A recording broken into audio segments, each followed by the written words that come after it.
Come here. Stay. Come here. Stay. Good boy. Ready? Come here. Come here. Come here. Go get it. Trooper, come here. You watching Bubbles? Click, ready? Bubbles. Troop. Get the bubbles. Mommy's got the bubbles. Oh, right here, right here. Look, right there. Get it. Yeah, you popped it. Trooper, look. So this is Logan James Watt, our little man. He is 7 months old. You know, come home every day, and he's kind of the focus, and Mom's at home with him all the time and taking great care of him while I'm at work. Whoa. I feel that you can prepare so much until the baby actually comes. So you might think like, okay, I can expect this, expect that, but you never really know until your baby is here, and we love it. It's a full-time job, that's for sure. But we wouldn't trade it for the world. He's amazing. Absolutely and not. He's been awesome for the last 7 months. It's gonna be awesome for him. You know, he's got really 3 great uncles. He's got JJ, TJ, and then her brother George. They've all, you know, really embraced the uncle role. They all love him like crazy, and we're constantly FaceTiming them. They can't get enough of him, and I know JJ is super pumped to see him this weekend. This week's reunion with Derek Watt's brother, JJ, will be both personal and business. For the first time in his professional career, Derek will face his brother head-to-head. We're excited. He FaceTimed me on Monday, and mainly to see Logan, and then he just kind of threw in, hey, so what's the game plan looking like? And obviously didn't give him too much there, but it's pretty much a normal game, but then all of a sudden you're watching film, and it's not just a defensive end out there, it's my brother, and for him watching, it's not just any fullback, it's me.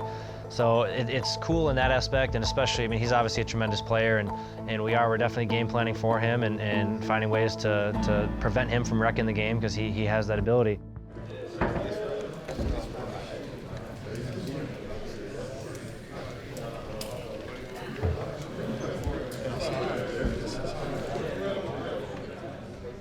All right, this team, the strength of this team is just similar to last week. It is their front seven. And they want those big linebackers, big ends to set the edge. They're gonna play 2 gap and a half inside. They wanna build the wall right there, okay? Some of the people that are doing that, you have Derek Watt's brother over here, JJ, pretty good football player. Stat-wise, they say he's one of the best sackers in the game, okay? So he is a game wrecker. The one thing that we always gotta make sure of, though, is JJ Watt. All right, just because of the fact he's a disruptive player. He's a good player.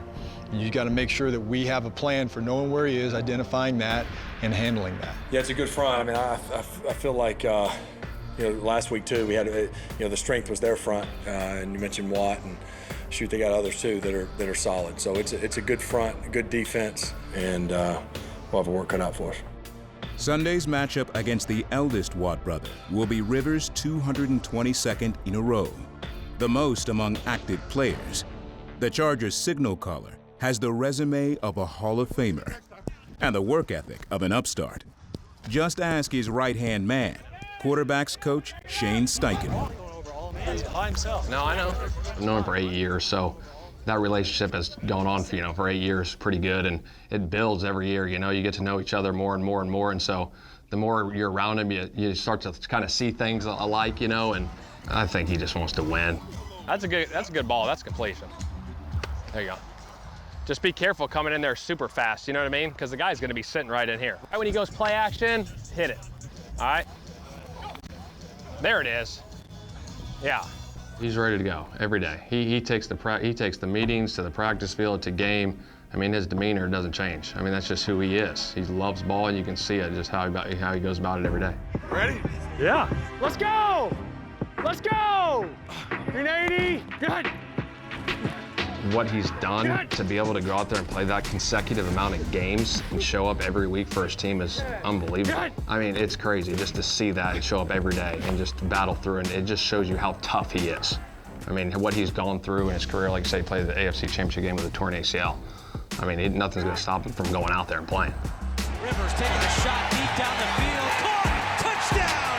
Eckler! Fire. The fire within. You out front of that. Oh, I blew 32 up. I mean, he's hooting and hollering at everything. Defense, special teams, on the sideline, he's just always into the game. That's just who he is. So I think the fire that he brings. Rivers wants to win on the field at any cost. From the stands, seeing the game from a different perspective makes things a bit more complicated. Should we show the back just too, so you can see your name? On Sunday, the Watt household will have conflicted rooting interests in a matchup that will put brotherly love to the test. This is my mother, Connie Watt. She's sporting the triple logo as well. She just got in today for the game this weekend. My main goal is to make sure that my kids come off the field healthy. We don't support one or the other. We talked about that when they were in college yet, you know, one of us having one number. And we did that in college a little bit. We had, because they were on the same team, so we just each wore a number. We support them all, and it's just a little awkward sometimes when I have, you know, some of the owners I know are looking at us or what have you, or other people, and I'm just clapping the whole game. This is JJ and I, probably, I don't even know if this was during Christmas time, but we're wearing Santa hats. We probably just saw them and wanted to wear them. Hockey was our first true love. We're both wearing, I'm wearing the Red Wings and he's wearing the Sharks shirts, it looks like. So that was, like I said, our first love, but football ended up working out for us. The first time JD's been able to play against one of his brothers in the NFL. It's just a little hard going into the game knowing that one of my sons is going to lose for sure. I usually go into the weekend hoping that we get 3 wins. I always say it's going to be a trifecta for the Watts, and I go into this weekend, unfortunately, knowing that one of them will not. I know JJ's Foundation has used this picture as a, can you tell which one is which, who's who here? But I'll go, this is me, this is JJ, and there's TJ trying to peek out over the pool there because I don't even know how old we are here. I don't know how old we are, but I mean, we're never really inside. I mean, we're always trying to do something. It looks like, you know, we had a little pool out back and you know, just hanging out. And like I said, we did everything together. That's why we carry that today. I mean, we're in a group chat, like I said, always talking. And we love each other, we support each other. And Sunday is going to be, we're not supporting each other for 3 hours, but after that, we're right back to supporting each other, and it's great.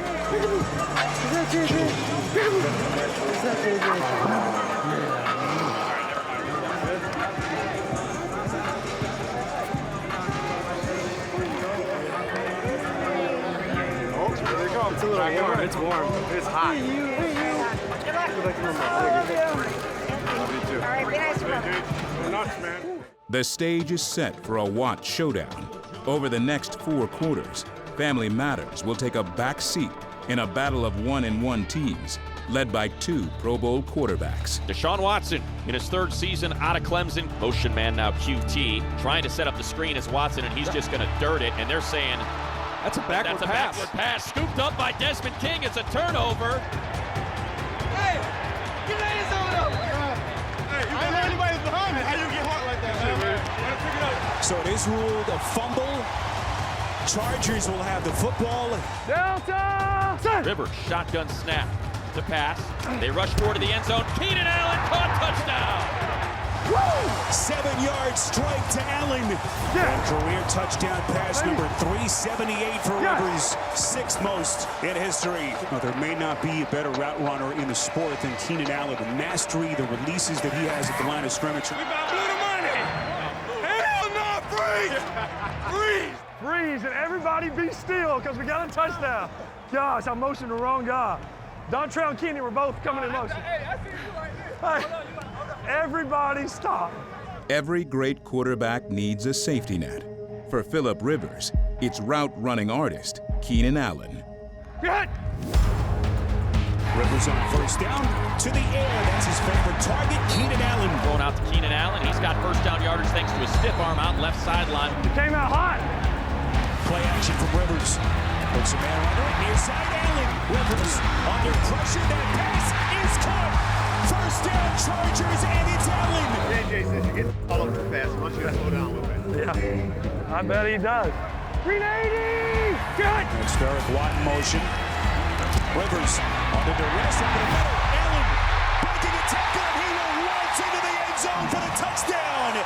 Keenan Allen breaks the ankles of Justin Reed with a little crossover style to get the score. 12 yards. 2nd touchdown reception of the day for Allen. 2nd toss for Rivers. And with just 22 seconds left in the half, what a sensational drive by the Bolts. Great drive. Good job, man. Great job. Great job. Some big plays, man. Huge 3rd downs, Mike. The Keenan Allen connection was working early and often, giving the Bolts a double-digit lead heading into the half. That lead would not hold. due to an explosive Texans offense and a relentless pass rush led by J.J. Watt. Get hot! Hey, hot! And some pre-snap movement. Hey, that's you! Hey! Right here! Right here! Right here! Put your hands up, tell everybody you made the play like last one. Put your hands up, tell everybody. I'm just having fun. In a battle of NFL legends, J.J. Watt's Texans had the last laugh. Touchdown tight end Jordan Akins. Winning a competitive matchup that was decided in the fourth One of quarter. the smartest I've ever played against. Incredible. Great job. Awesome. So you're going to see me after the game? Yeah. Text me where to go. Yeah. You're going to go to your buses. Phil's one of the smartest quarterbacks I've ever played against. It's unbelievable. You know, we just got to keep at it. You know, it's a long year. There's no fun in losing, but we just got to keep going. We're doing enough good things to where we can turn this thing around. It's still early, but certainly disappointing at this point. Man, 13 catches, more than 180 yards. Your play in this game. And an L. I think that pretty much sums it up, the L.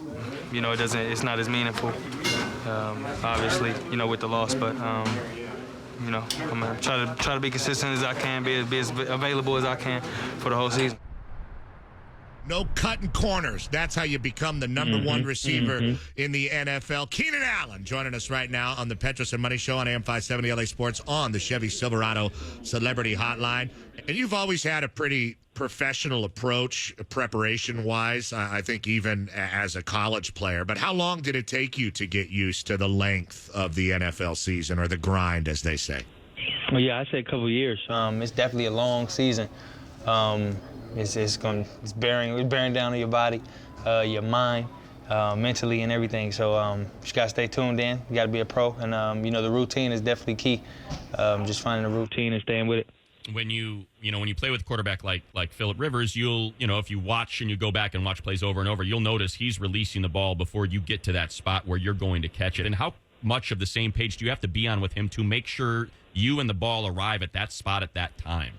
Yeah, a lot of timing. A lot of chemistry, route depth. Everything has to be key on time, and you know, it has to be, you know, sharp cut, you know, and deliberate, so the quarterback has a good timing of when he wants to throw the ball.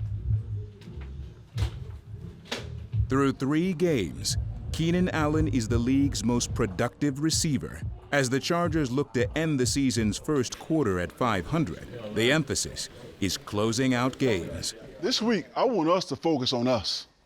I want us to do the things that we got to do to get better as a football team. Because we talked about doing what the other day? Finishing games, man, okay? Get in the habit of finishing whatever you do. You don't just finish on Sunday, right? You go in and eat today, just put enough food on your plate to finish it. You take out the trash at home, tie that sucker at the top, finish it. Just get in the habit of finishing whatever you do. That will carry over into Sundays. Obviously, we'd like to get off to a better start. Unfortunately, it's kind of familiar territory for us over the last 7 years or whatever. I think we've been in this spot about every year. So, obviously, we'd love to have been 3-0. We had opportunities to, but we didn't. Early season adversity is nothing new to a Chargers locker room experienced in overcoming it. Sunday's game in Miami will provide an opportunity for redemption and also a reunion for starting safety and University of Miami alum Rayshawn Jenkins. It's always been adversity since I've been here, so I know no other way, so I know how to block everything out. You know, my rookie year, what were we, 0-4, then we went on we stayed in the bunker, got over that hump, got through adversity, and we did our thing there. Last year, we didn't start so hot, we lost the season opener and everything, and, we did what we did last year. Just like this year, it's more adversity, and we just got to continue to just, do what we've done in the past. We stayed here when I was a freshman and sophomore. You walk over, I'm saying, yo, what up? All my dogs sitting here, our little handshakes, everybody around. I saw all the football players hang out before class. Everybody just used to sit, all the football players especially, just sitting here doing whatever we doing, just chilling. I don't know, we might be whatever, horse playing, cracking jokes, doing whatever. It was like our territory, you don't even sit here. You know, I knew about Miami, but I didn't really know about the real history of Miami until I got here. The national championships, just that, the Sean Taylors, the Ed Reeds, the Warren Sapps, that era. Just coming in here and knowing you have to uphold that legacy, that's just a crazy feeling, man. It's just crazy to just be a part of that and be a part of that brotherhood. At the U, the number 26 carries its own legacy. As a freshman from Florida, Jenkins accepted the challenge of wearing the number immortalized by the late Sean Taylor, an all-pro at the safety position. You know, he was just physically just better than everybody, man. He used to do things other people just can't. My coaches, you know, they kind of came to me. They was like, you know, 26 available, you know. Would you like to wear it? But you know what kind of standard comes with it? And I was like, yes. I mean, it should have been retired, but I mean, I took it, man. I was glad I was able to wear it. Shout out Coach Swayze, Coach Gus. Them was my two weight room coaches while I was here. Whether it was Coach Swayze or if it was Coach Gus, they was gonna make sure we was gonna get that work in. There was no cheating, nothing. You coming in here, you getting just dog work every day. You coming in, and you better not be late to nothing because you getting up at 5 the next morning. Sunrise, yeah, we used to call it sunrise. You don't wanna be on that sunrise list. Coach Swayze or Coach Gus, boy, they'll let you have it. I feel like, you know, it was a lot of lessons learned in college, whether it be on the field or off the field, and you know, those memories here, I created here, they just, you know, helped me moving forward in my life. It's crazy just how far I've grown from then to now. It's just crazy to even just see that in myself. It shaped me into the person I am. Being able to play in the same stadium, being able to play in front of my family, being a starter. I mean, it'll be fun, man. It's gonna be fun. And it just makes you just wanna, you know, just play that much better. All right, man, we back at the crib finna put on the show, man. Rock out, Jack, boys. Y'all know how we coming. Hey, we back in Hard Rock. DP, hey. Let me get two of you. You, yes, sir. Yes, sir. Hey, that's our celebration. We get a pick up in the turnover chain on one of y'all boys. Yes, sir, you too, boy. Go on, show up, bro. Yes, sir. Hey, you home.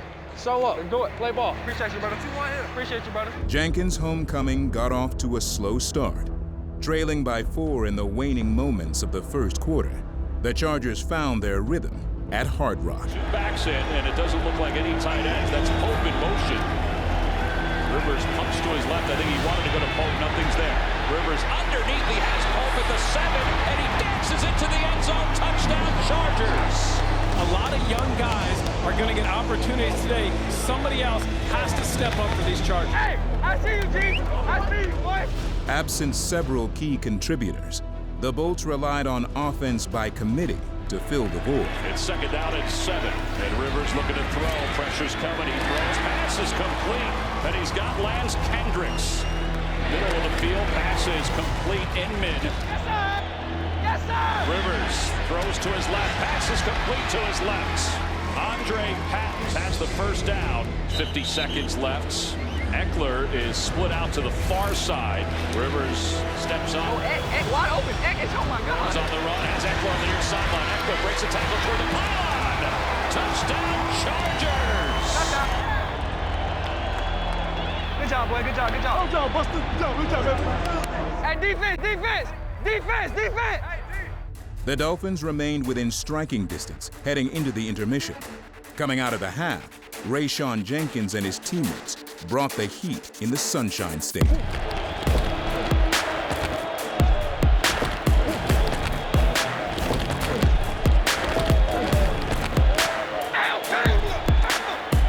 Walton stays in the backfield, takes the handoff, and he is hit. Denzel Perriman. Rosen dancing around. He better get rid of it. He's taken down. Rosen under pressure, nowhere to go.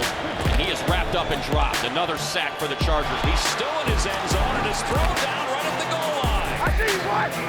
And Rosen goes down at the 1. Excellent play there by Desmond King. Another stellar performance by Austin Eckler headlined an impressive performance by the Bolts offense.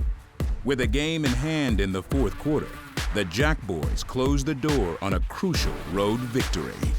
Hey, Vato, You gonna get one. You gonna get one. Rayshawn, you getting one. Throws it in the shotgun.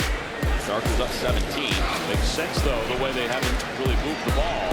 That's intercepted on the near sideline. Michael Davis stepped in front of Williams and picked it off. Your sorry ass almost let it match. Baby! Where your ball? Okay.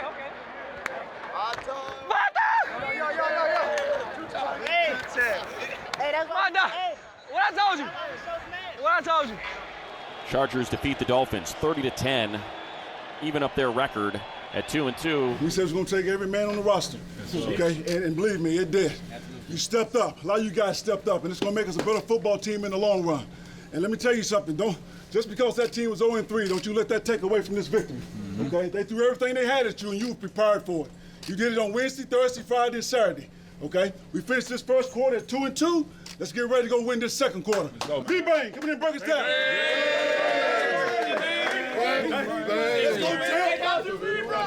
Let's go. Man, you said see you with that, man? Let's go, champ. On 3. 1, 2, 3. Let's go, champ.